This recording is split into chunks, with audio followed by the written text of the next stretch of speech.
Está saliendo ya Barranzuela, que tantos dolores de cabeza le ha causado a ella también, que va por el voto de confianza. Y si el presidente de la República lanza esta rama de olivo de retirar a un primer ministro que venía de la cuota de poder del partido de gobierno de Perú Libre, yo creo que el Congreso debe responder a esa rama de olivo concediendo la confianza. ¿Qué hay que hacer con la experiencia política que tú tienes para devolverle al país un mínimo de serenidad, gobernabilidad? Porque esto es una responsabilidad compartida, ¿no? Sí, claro. Todos los poderes del Estado cumplen un rol debidamente especificado en la Constitución política para que todos coadyuven a una paz social. No hay islas dentro de la administración pública, no hay islas en el país, todos cumplen su parte. Y estos continuos enfrentamientos, estas escaramuzas entre el Ejecutivo y el Congreso de la República en los últimos años en la historia republicana del Perú no nos han ayudado para nada. La crispación que vivimos, andamos de salto en salto por cada crisis política, la mayoría de ellas, Nicolás, pésimamente manejadas. Se puede resolver una crisis política si se hace un efectivo control de daños de parte de quienes tienen la capacidad de decisión y no lo hacen. Yo creo que el presidente Pedro Castillo, siendo yo una crítica del presidente Pedro Castillo, sobre todo por el estilo presidencial, de este perfil bajo, de este mutismo, de no dar la cara, de no explicar su gestión, de que llega a los 100 días de gobierno, por ejemplo, y no ha concedido ni una sola entrevista a la prensa, más allá de sus apariciones en actos públicos. Creo que hay que ser justos en que él ha lanzado una rama de olivo al Congreso de la República, renovando el gabinete ministerial y poniendo ahí a una primera ministra que por lo menos en su discurso por el voto de investidura ante el Congreso ha tenido puentes de diálogo, puentes de paz, quiere hacer una agenda en común con el Congreso de la República, no se le ha visto de alguna manera confrontacional y tiene una gestión ya dentro de la administración pública que se resalta, fue prudente en la dirección del Congreso de la República, renovó gran parte de su gabinete ministerial. Está saliendo ya Barranzuela, que tantos dolores de cabeza le ha causado a ella también, que va por el voto de confianza. Y si el presidente de la República lanza esta rama de olivo de retirar a un primer ministro que venía de la cuota de poder del partido de gobierno de Perú Libre, yo creo que el Congreso debe responder a esa rama de olivo concediendo la confianza. Eso, en primer orden, Nicolás, nos traería por lo menos días de estabilidad, de certidumbre. Y ayer con la juramentación al cargo, en la presidencia del BCR por parte de Julio Velarde y de muchos de sus consejeros, puede estabilizarnos en adelante también la economía que últimamente ha estado de tumbo en tumbo. Claro, pero la imagen con la que yo podría resumirlo, mira, un amigo empresario me acaba de pasar un documento donde se sustentan razones para la vacancia de Pedro Castillo. Y está claro que hay un sector que si tuviera los 87 votos para vacarlo, lo vaca ahorita. Y no hay manera de conectar con ese sector. Es como ese juego de niños que se tapan los oídos y dicen, para no oír lo que le dices, ¿no es cierto? Pero ese es un lado. El otro lado está con el tema de que la Asamblea Constituyente es un asunto de vida o muerte para hoy, ¿no es cierto? Entonces yo no sé, es tan difícil llegar a una concertación donde unos digan ya, yo no voy a plantear la vacancia, yo no voy a cerrar el Congreso usando los mecanismos de la cuestión de confianza. El tema de la Asamblea Constituyente lo vamos a ordenar como una discusión por donde debe empezar, que es la discusión sobre qué es lo que hay que cambiar de la Constitución, ¿no es cierto? No sobre la forma, sino sobre el contenido.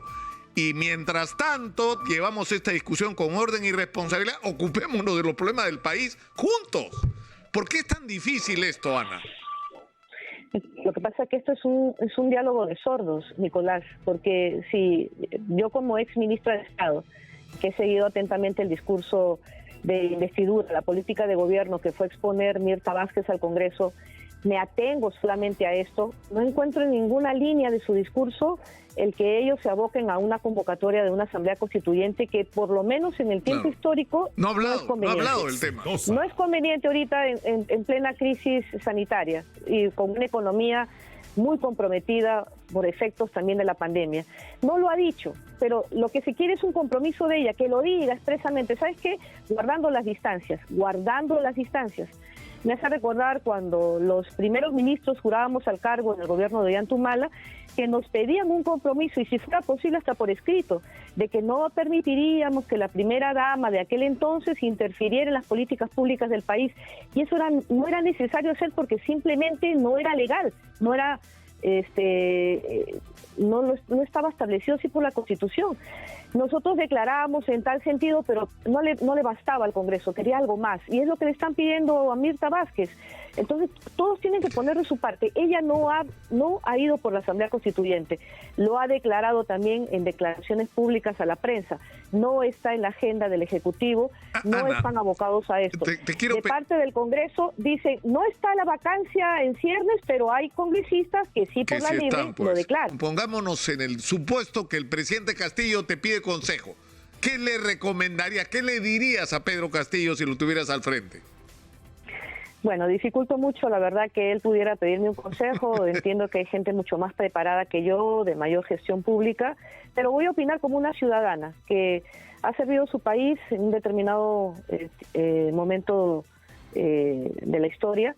Y yo le pediría al presidente Castillo, por favor, que rija su gestión con transparencia, algo que no podemos percibir de él a 100 días de gobierno. Presidente Castillo,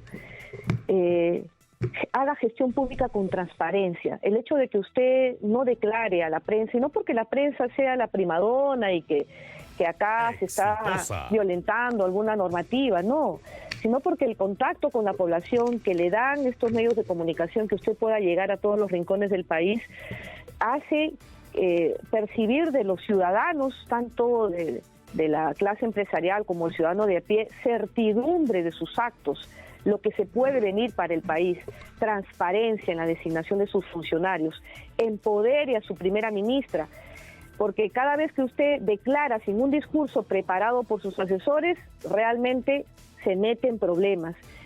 Le jala la alfombra a quienes están liderando las carteras del Poder Ejecutivo, confronta innecesariamente con muchos sectores que ahorita deben ser aliados de nosotros para poder sacar adelante este tema de enfrentar la pandemia, el tema de revertir las cifras que en las últimas semanas han sido unas buenas cifras en materia de economía, pero tenemos que seguir creciendo para recuperar esa economía que teníamos meridianamente buena antes de la pandemia. Empodera a su primera ministra, no le jale la alfombra declarando cosas que ella ha negado en sus intervenciones públicas. Y a la primera ministra le daré un consejo humildemente, que no confronte con sus pares públicamente, que cuando tenga alguna desavenencia dentro del Poder Ejecutivo trate a la interna estos problemas, llame al orden al ministro que fuere, convérselo con el presidente de la República, y cuando usted pida un cambio de un ministro y se produzca, recién lo pueda usted detallar, porque en este caso de Barranzuela ha salido empoderada, pero se ha expuesto innecesariamente muchas horas de silencio del presidente, porque ella lo emplazó públicamente y el hombre públicamente le ha respondido. Esas cosas no debemos nosotros verlas, los ciudadanos de a pie. Procure resolver los problemas a la interna, siga fortaleciendo el tema del diálogo y haga una labor de docencia, presidenta del Consejo de Ministros. Estaban ustedes solicitando facultades autoritativas al Congreso para legislar en dos temas sensibles, en materia tributaria y en materia de economía.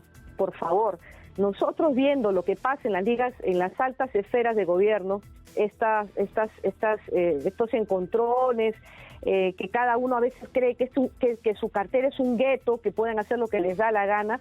¿Cómo podemos confiar nosotros en que ustedes puedan legislar sin que afecten a la clase media, sin que afecten a los que están de a pocos levantando cabeza? Me refiero a las pequeñas y microempresas por esta crisis económica producida por la pandemia.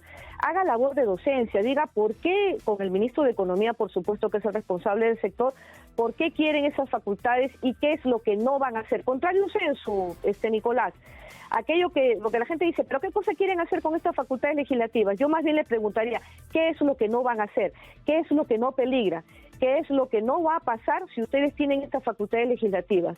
Porque así como veo las cosas, Nicolás, yo no creo que el Congreso de la República le dé las facultades al Ejecutivo para legislar.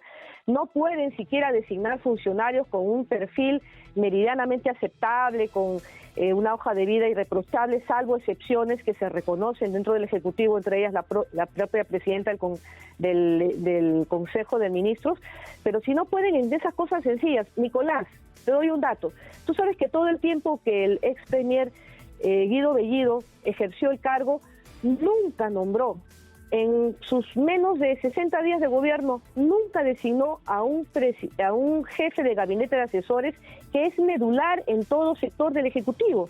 ¿Cómo puede ser posible que él haya hecho labor de premier sin tener un jefe de gabinete que aglutine los informes, los consejos que le puedan dar, porque simplemente los currículos que presentaban no reunían el perfil técnico para ese cargo? Claro. Entonces, si no pueden hacer eso, ordenar su casa desde el Ejecutivo, ¿cómo piden facultades al Congreso para dos temas muy sensibles? Yo sí estoy de acuerdo que hay que hacer reformas tributarias, sí, las tenemos que hacer. Y en materia económica tomar decisiones porque el pueblo ha votado por un cambio. Eso no lo podemos negar. Pero que nos digan a ciencia cierta qué quieren hacer, qué no van a hacer principalmente, y que hagan esa labor de docencia, porque así como están las cosas, digamos, ante este pedido de facultades para legislar en estos dos temas y la cantaleta de la Asamblea Constituyente, difícilmente esto podrá producir confianza a nivel de los inversionistas, y hay que decirlo claro, es la actividad privada la que genera puestos de trabajo. Nosotros no podemos ampliar la planilla estatal. El Perú tiene una sobrecarga de puestos públicos y también a estos trabajadores se les tiene que pagar bien, es lo que corresponde en el sector público. Entonces, generemos las oportunidades de trabajo, pero con transparencia y certidumbre.